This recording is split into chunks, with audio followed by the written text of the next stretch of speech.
عبادت کے ذریعے اللہ کا قرب حاصل کرتا ہے تو وہ اتنا قریب ہوتا ہے کہ پروردگار کہتا ہے کہ میں اس کے ہاتھ بن جاتا ہوں، میں اس کی آنکھیں بن جاتا ہوں، میں اس کی زبان بن جاتا ہوں۔ مطلب کیا کہ وہ بندہ منشاء الہی کے علاوہ کوئی عمل کرتا نہیں ہے، وہ اللہ کا ولی ہوتا ہے۔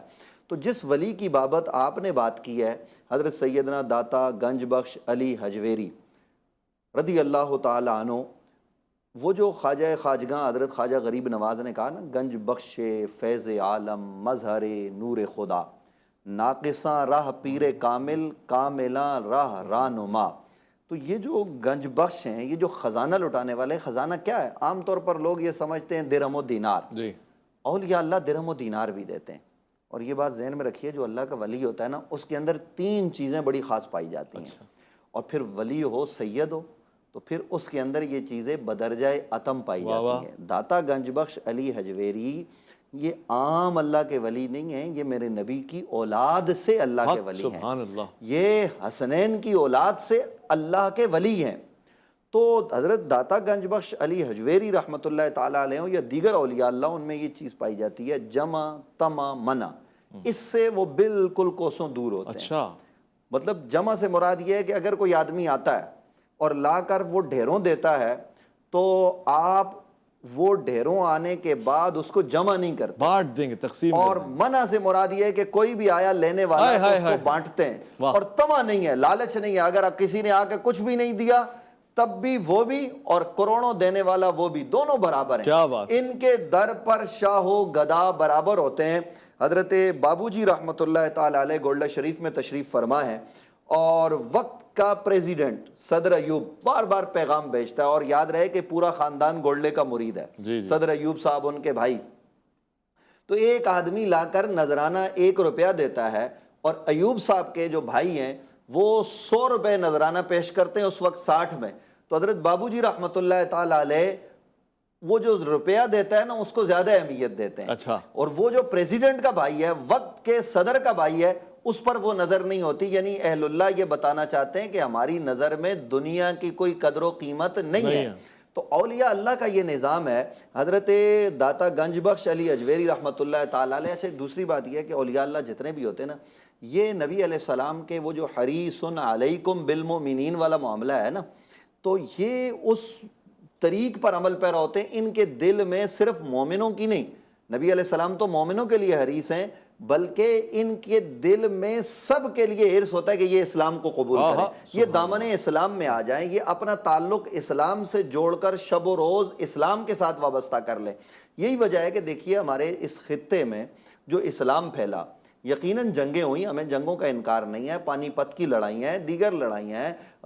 وہ کیا نام تھا ان کا جنہوں نے یہ سومنات کے مندر پر، محمود غزنوی غالباً انہوں نے حملے کیے نا، یہ لڑائیاں اپنی جگہ پر ہیں، لیکن اولیاء اللہ کا مشن، اولیاء اللہ کا کام یہ ہے کہ انہوں نے لوگوں کے دلوں پر حکومت کی ہے۔ تو بنیادی طور پر دلوں میں جو موجود بت ہیں ان کو گرایا، توڑا ہے، بالکل ان کو گرا کر اللہ کی محبت کے جام انہوں نے سینوں میں اڈیل دیے، عشق مصطفیٰ کی شمع انہوں نے جگہ جگہ روشن کی۔ آج بھی خانقاہوں پہ آپ چلے جائیں، جو بڑی خانقاہ ہیں، وہاں پرانا نظام بھی یہی تھا، آج بھی یہی نظام ہے کہ آنے والے سے مسلک، مذہب، مکتب مت پوچھو کہ تو کافر ہے، ہندو ہے، مسلمان ہے، کون ہے۔ سب سے پہلے یہ پوچھو کہ صاحب نان کھایا ہے، پہلے اس کو کھانا کھلاؤ، باقی باتیں بعد میں اس کو رہائش دو۔ یہ اولیاء اللہ کا نظام ہے۔ تو حضرت داتا گنج بخش علی حجویری جن دنوں لاہور میں آئے، اللہ کے ایک ولی کا وصال ہو گیا، جس دن ان کا وصال ہوا، ان کا جنازہ جا رہا تھا، اسی دن آپ لاہور شہر میں داخل ہوئے۔ رب کی زمین کا نظام چلانے کے لیے کچھ روحانی رجال کار فرما ہوتے ہیں، رجال الغیب۔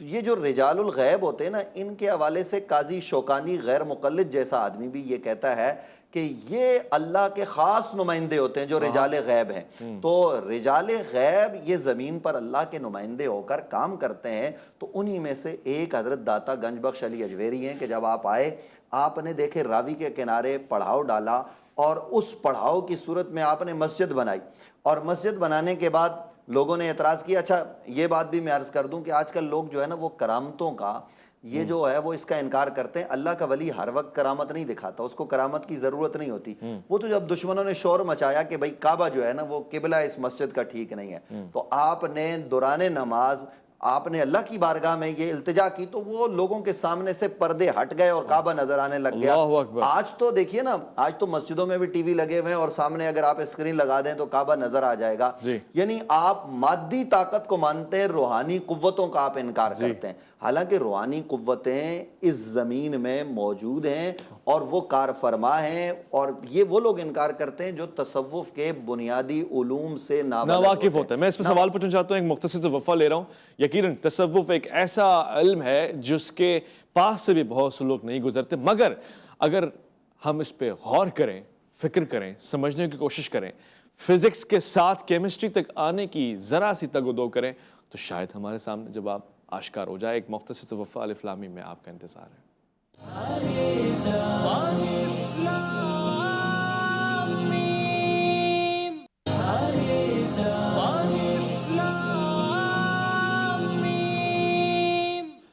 میں آپ کو خوش آمدید کہوں اور ساتھ ساتھ یہ آپ کو بتاؤں کہ دنیا بھر میں اولیاء صوفیاء جو پوری زندگی اپنی وقف کر دیتے ہیں اللہ رب العزت کی محبت میں، وہ یہاں سے وہاں سیرو فی الارض کی آیت کی سیرت کے سائے تلے دنیا بھر میں سفر کرتے ہیں، اور پھر یہ خاصہ ان کا ہوتا ہے کہ وہ جہاں جاتے ہیں اسلام کا جھنڈا گاڑتے ہیں، توحید کی وحدانیت کو بیان کرتے ہیں، رسالت مآب صلی اللہ علیہ وآلہ وسلم کی عظمت اور آپ کی توقیر بیان کرتے ہیں، دفاع فرماتے ہیں ختم نبوت کا۔ میرے سامنے واقع ہے پیر مہر علی شاہ کا میدان میں آ جانا اور پھر اپنے زمانے کے لوگوں کا رد کرنا کہ جو باطل پیغام نشر کر رہے تھے، اور ایسے ہر زمانے میں لوگ ہیں جو دفاع فرماتے ہیں۔ پروردگار نے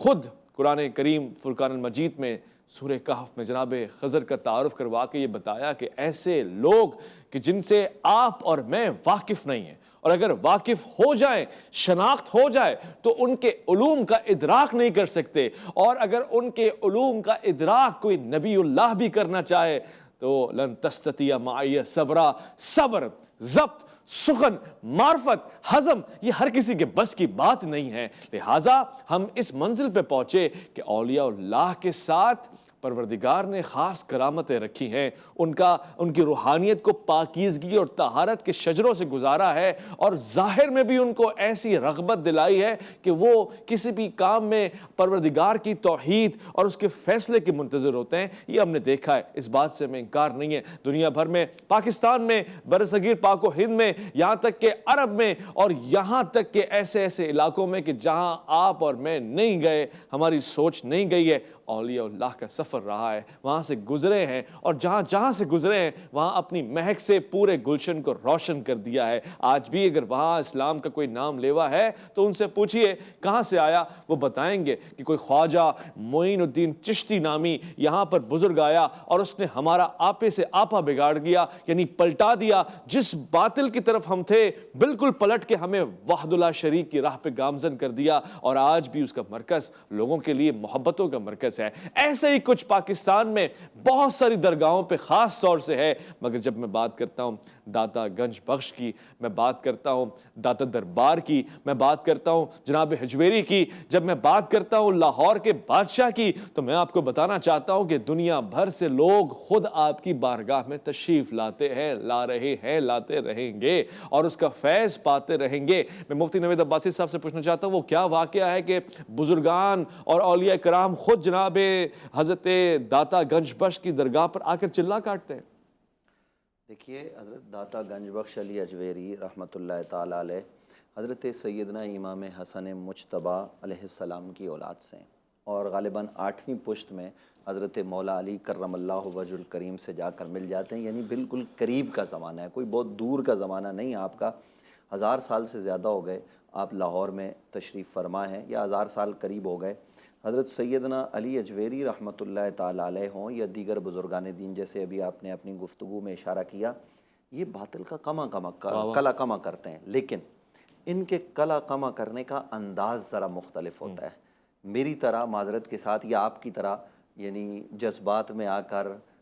گفتگو کرنا، یہ بھی ایک انداز ہے، آپ اس انداز کی نفی نہیں کر سکتے، یہ بھی صحابہ کرام رضوان اللہ علیہ اجمعین میں پایا جا رہا ہے، لیکن وہ نبی علیہ السلام کے اس طریق پر ہیں کہ جب کوئی سفارش کے لیے آتا ہے کہتا ہے کہ جی اکرمہ کو معاف کر دیا جائے، حالانکہ قتل کے آرڈر ہیں، تو نبی علیہ السلام کہتے ہیں معاف کر دیا، تو جب وہ اکرمہ آنے لگتا ہے تو اتنے بڑے دشمن کا بیٹا نبی علیہ السلام اٹھ کے آگے بڑھتے ہیں اور آپ کی چادر زمین پر لگتی ہے اور اس کو اپنی جگہ پہ بٹھاتے ہیں، ساتھ بٹھاتے ہیں، اور بٹھا کر پھر لوگوں کو بعد ازاں یہ بھی کہتے ہیں کہ ان کے سامنے ان کے باپ کو برا نہ کہو، حالانکہ اس کے باپ کو برا قرآن نے کہا ہے، نبی کے فرمان نے کہا ہے، لیکن ان کے سامنے کہنے سے منع کیا کہ ان کو تکلیف ہوتی ہے، باپ تو بہرحال ان کا باپ ہے نا، یہ ابو جہل کے بیٹے ہیں، تو وہ پھر وہی قربانی دے دیتا ہے، وہ جا کے جنگ یرموک میں اپنا تن من دھن لٹا دیتا ہے۔ تو یہ نبی علیہ السلام کے اس طرز پر ہوتے ہیں کہ دشمن بھی آتا ہے نا اولیاء اللہ کے پاس، اور خاص طور پر سادات کے پاس، اور یہ میں پورے دعوے سے کہہ رہا ہوں کہ اس وقت جو معاشی ابتری ہے، اس وقت جو ملک میں افراتفری ہے، سیاسی طور پر، مذہبی طور پر، لسانی طور پر، ہر لحاظ سے،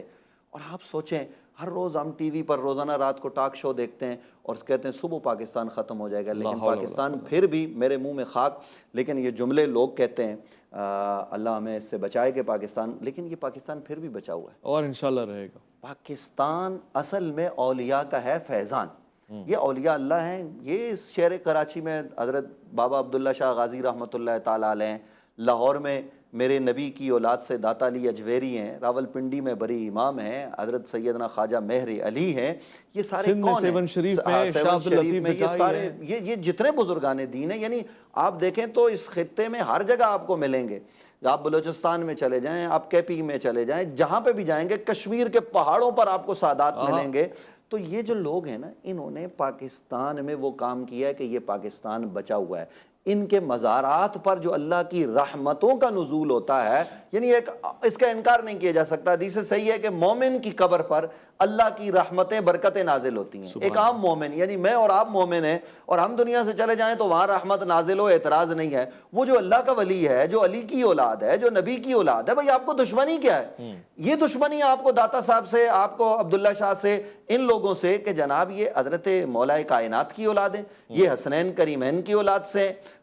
یہ جو ہے نا وہ سادات ہیں، اس لیے ان کی آپ مخالفت جو ہے نا وہ کرتے ہیں۔ تو یہ جو بزرگان ہیں، ان کے مزارات پر فیض لینے کے لیے لوگ آتے ہیں۔ یاد رکھیے، آپ نے جس واقعے کی طرف اشارہ کیا، حضرت خواجہ خواجگاں خواجہ غریب نواز خواجہ معین الدین چشتی اجمیری، نائب رسول فی الہند، نبی علیہ السلام نے جن کو خود اشارہ کر کے بھیجا، آپ تو مدینہ منورہ میں، اور نبی علیہ السلام کا حکم ہوا خواب میں کہ آپ وہاں چلے جائیں اور ہندوستان کے لیے، لیکن وہ پہلے کہاں آئے؟ داتا صاحب کے پاس۔ یہ ایک باطنی نظام ہوتا ہے،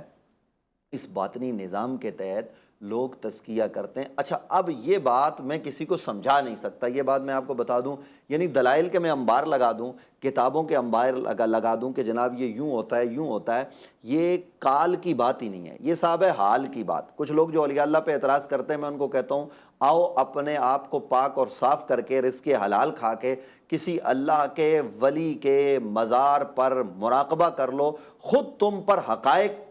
کی جو ہے نا وہ واضح ہو جائیں گے کہ یہ کیسے ہوتا ہے۔ تو یہ اصل میں چونکہ قال نہیں ہے، یہ حال ہے، تو لوگوں کی عقل میں یہ بات آتی نہیں ہے۔ تو خواجہ خواجگاں خواجہ معین الدین کی چلاگاہ آج بھی لاہور میں موجود ہے، آپ وہاں تشریف فرما ہوئے، اور 40 کا جو مبارک عدد ہے اس کے حساب سے انہوں نے 40 دن تک چلا کیا وہاں پر، وہاں مراقبے میں رہے۔ یاد رہے کہ چلے میں وہ نماز بھی پڑھتے تھے، وہ حالت روزہ میں بھی ہوتے تھے، وہ سارے امور جو شریعت کے ہیں وہ سر انجام دیتے تھے، شریعت پر کاملاً عمل پیرا ہو کر وہ مراقبہ کر کے اپنی باطنی کیفیات کو بلند و بالا کرتے رہے، اور جب نکلے تو یہ کہتے ہوئے نکلے کہ گنج بخش فیض عالم مظہر نور خدا، یعنی نور خدا کے یہ مظہریں، یہاں سے خزانے، اور خزانے علم کے، حکمت کے، آپ وہاں سے تصوف کے، روحانیت کے وہ خزانے وہ نیرے بہ رہی ہیں داتا صاحب پر آج بھی۔ داتا صاحب کی زندگی میں ہی آپ کا یہ چلہ ہے؟ نہیں، داتا صاحب کے وصال کے بعد آپ کے روضہ اقدس پر، آپ کی قبر مبارک پر، وہاں پر یہ چلہ ہوتا ہے، اور پھر اس کے بعد وہ یہ کہتے ہوئے نکلتے ہیں کہ گنج بخش فیض عالم مظہر نور خدا، ناقصاں راہ پیر کامل، یعنی جو ناقص ہیں نا ان کے لیے یہ پیر کامل ہیں، اور کاملاں راہ رہنما، اور جو کامل لوگ ہیں وہ بھی ان سے رہنمائی لیتے ہیں۔ یہ نشان منزل ہیں، ان تک جو آ گیا وہ بارگاہ رسالت تک پہنچ جائے گا۔ سبحان اللہ، تو سبحان ان اللہ۔ بزرگان دین کے حوالے سے یہ جو آپ نے پروگرام آج رکھا، داتا صاحب رحمۃ اللہ تعالیٰ علیہ کو خراج عقیدت پیش کرنے کے لیے میں آپ کو مبارکباد پیش جزاک کرتا اللہ ہوں، الخیر۔ اور آپ کے چینل کو بھی اولیاء اللہ کی برکتیں ضرور میسر آئیں گی۔ آمین یا رب العالمین۔ اولیاء اللہ اس فیضان اللہ کی زمین پر اللہ کے نمائندے ہیں، اور ان نمائندوں، اور یہ قرآن مجید فرقان حمید نے بات کی ہے۔ میں اس فیضان کا کسب کرنا چاہتا ہوں، آپ سے مزید سوال جواب کروں گا، ایک مختصر وقفہ لے رہا ہوں، لوٹ کر آؤں گا، اور بہت ہی پیارے انداز سے کسب فیضان ہو رہا ہے۔ الف لام میم میں آپ کا انتظار ہے۔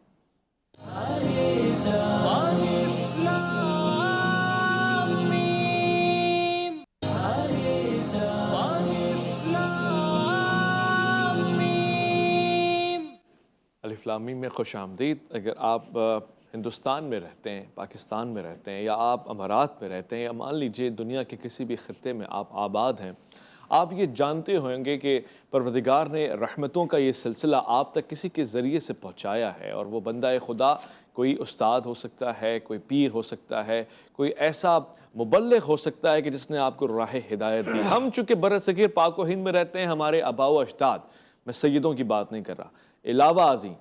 سعادات کے وہ لوگ جو صدیوں سے یہاں رہتے آئے ہیں، ہمارے بزرگ شاید مسلمان نہ تھے، غیر مسلم طور و طریقے ہمارے ہوا کرتے تھے، ہم تک دین پہنچا ان اولیاء اللہ کے فیضان کے ذریعے، اور پھر اس انداز سے پہنچا کہ وہی جو ہند تھا اس میں سے ہم نے پاک استان بنایا، اور پھر اسی ہند میں آج رہتے ہوئے کثیر تعداد میں مسلمان رہتے ہیں، اور آئے روز ہم خبر سنتے رہتے ہیں کہ جی فلاں اسلام لے آیا ہے، فلاں اداکار نے اسلام قبول کر لیا، فلاں گلوکار اب اسلام کے راستے پہ چل پڑا ہے، فلاں کوئی آرٹسٹ، فلاں کوئی سیاستدان، فلاں کوئی معروف انسان۔ یہ کیسے ممکن ہوا؟ آپ پوچھیں تو صحیح، اگر آپ مجھ سے پوچھیں گے جواب یہی ہوگا کہ ایسے اولیاء اللہ ہیں جنہوں نے نظامت کی ذمہ داری سنبھالی ہوئی ہے، روحانی طریقے سے ظاہر اور باطن دونوں میں اپنے اثرات نمایاں فرما رہے ہیں اور نمودار ہو رہے ہیں، وہ آج ہر اس شخص کے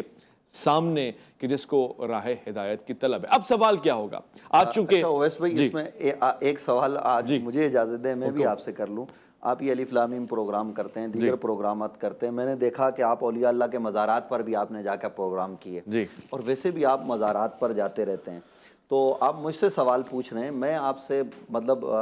بغیر کسی اس کے یہ سوال پوچھ رہا ہوں اللہ کی رضا کے لیے، مطلب اللہ کو سامنے رکھ کر آپ یہ جواب دیں کہ جب آپ کسی ولی کے مزار پر جاتے ہیں تو اس مزار پر جا کر پروگرام کرتے ہیں یا ان کا نام عزت و احترام سے لیتے ہیں، تو کیا کچھ کیفیات آپ کو محسوس ہوتی ہیں؟ آپ بغیر کسی اس کے جواب دیجئے گا، پھر میں آپ مجھ سے سوال کریں تو میں تو اپنا جواب دینے کے لیے تیار ہوں۔ ماشاءاللہ سبحان اللہ، یہ تو میرے لیے بہت ہی نعمت کی بات ہوگی اگر آپ اس پہ اپنا اظہار خیال فرمائیں، مگر یہ ناچیز کیسا محسوس کرتا ہے؟ یہ تو ہم یونیورسٹیز میں بھی جاتے ہیں اور بیان کرتے ہیں کہ اگر آپ رات کی تاریکی میں کسی صحرا سے گزریں، صحرا بے بست ہے، مردہ ہے، ظاہر ہے اس میں کوئی زندگی کے اثرات نظر نہیں آتے، مگر وہ آپ پہ اپنی کیفیت تو چھوڑتا ہے۔ ایسے کسی گلشن سے گزریں، چمن میں آپ کا قدم ہو اور اس کی پھولوں کی مہک اور اس کی آبادگی آپ کو خیابان کا تصور دلاتی ہے، اس میں آپ کے خوشگوار